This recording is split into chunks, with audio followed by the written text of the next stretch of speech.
Ya di la segunda, ya no hay interrupción. Señora Presidenta, la política se expresa y se analiza en el funcionamiento de la economía. Si estamos bien en la economía, probablemente las medidas políticas sean las correctas. Y es por eso que mi intervención va a sentar sobre cómo han ido marchando los indicadores macroeconómicos. Y no solamente en términos de la desaceleración del PBI, sino vemos, por ejemplo, el incremento del déficit de la cuenta corriente de la balanza de pagos. 2010, menos 2.4. 2011, menos 1.9. 2012, menos 3.3. 2013, menos 4.5. Y anualizado, 2014, menos 6.6, ministro Castilla. Eso es el déficit de la cuenta corriente de la balanza de pagos. En términos de inversiones, hay que mirar cómo está la inversión privada. 2012, 15.6%. 2013, 6.4%. El primer trimestre anualizado 2014, 1.6%. Es preocupante. Ahora, si vemos el término del PBI, y ya han hecho referencia a algunos congresistas el tema, pero yo quisiera ver la disminución del término del PBI no como elemento agregado, sino como un elemento inclusive de comportamiento del PBI a nivel sectorial.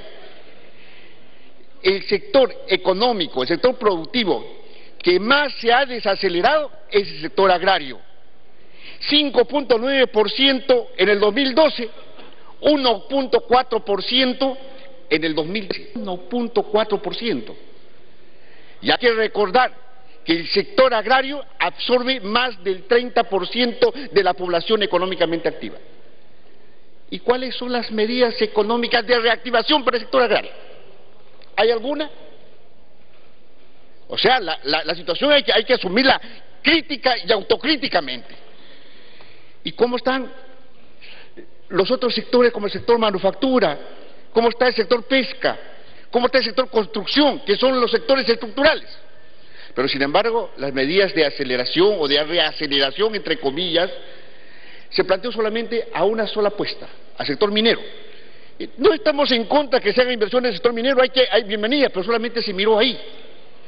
El sector minería, en el 2012 estuvo el 2.8%, 2013 subió a 4.9% y mantiene su crecimiento en el primer trimestre del 4.7%.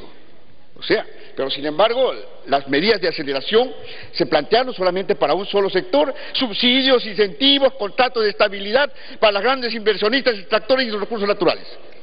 Pero ni un incentivo para los productores nacionales, para los micro y pequeños empresarios, inclusive para los grandes empresarios nacionales. ¿Dónde están esos incentivos? ¿Dónde está la reactivación a esos sectores estructurales propios de la economía del país? Ningún apoyo a la extensa legión de emprendedores de todas las regiones del país. Como si estos sectores no fuesen inversionistas, como si estos no estuvieran apostando el desarrollo nacional, como estos no llevasen empleo.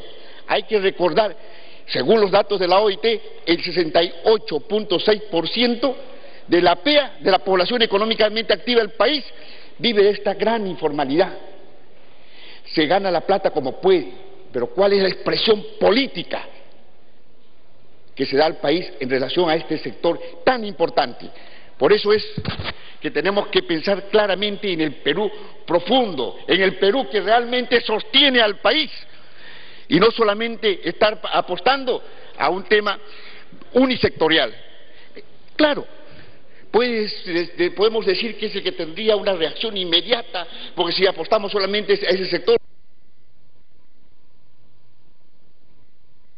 Tiempo adicional, congresista, para que concluya. Bueno, yo he escuchado a unos congresistas, se ha desacelerado porque simplemente los precios internacionales cayeron. Claro, pero nuestra economía es vulnerable, solamente estamos dependiendo a un solo sector. No estamos diversificando. Bueno, ahora hay un plan de diversificación, pero sin embargo el plan de diversificación tiene que tener acciones concretas, pues. No solamente un plan, no solamente un deseo, no solamente una voluntad, sino cuáles son las políticas concretas que se dan en este momento para precisamente ver estos elementos de la economía que son tan importantes para el país. Señor presidente, yo creo que hay que pensar, sí, y todos los peruanos queremos construir un país competitivo, pero un país competitivo sin depredar nuestros recursos naturales, sin poner en riesgo el ambiente, lograr competitividad sin sacrificar los estándares laborales. Por ese lado no tenemos que mirar la competitividad, hay que construirlo por otros factores. Para concluir, congresista. ¿Cuál es la propuesta, por ejemplo, de conectividad para el país? El cambio de la matriz energética, para la industrialización del país, ¿evoluciona o no evoluciona? ¿Cuál es el tema, por ejemplo, de la política portuaria del país? Tenemos 3.000 kilómetros de litoral y solamente hay un puerto que está dentro de las rutas internacionales. ¿Cuál es la política ferroviaria que podría generar competitividad por ese lado? O sea, hay que mirar bien por dónde construimos competitividad y no solamente sacrificando el ambiente en nuestro país, no solamente bajando los estándares, no solamente bajando los estándares laborales. Todo el país aplaudió cuando queríamos construir un Ministerio del Ambiente. Ahora simplemente hemos hecho que el Ministerio se convierta en la organizadora de eventos. No, tiene que recuperar sus funciones y queremos saber si hay una expresión y una voluntad política que ese Ministerio del Ambiente sea realmente un ministerio y un ministerio que asuma la responsabilidad. Gracias, congresista.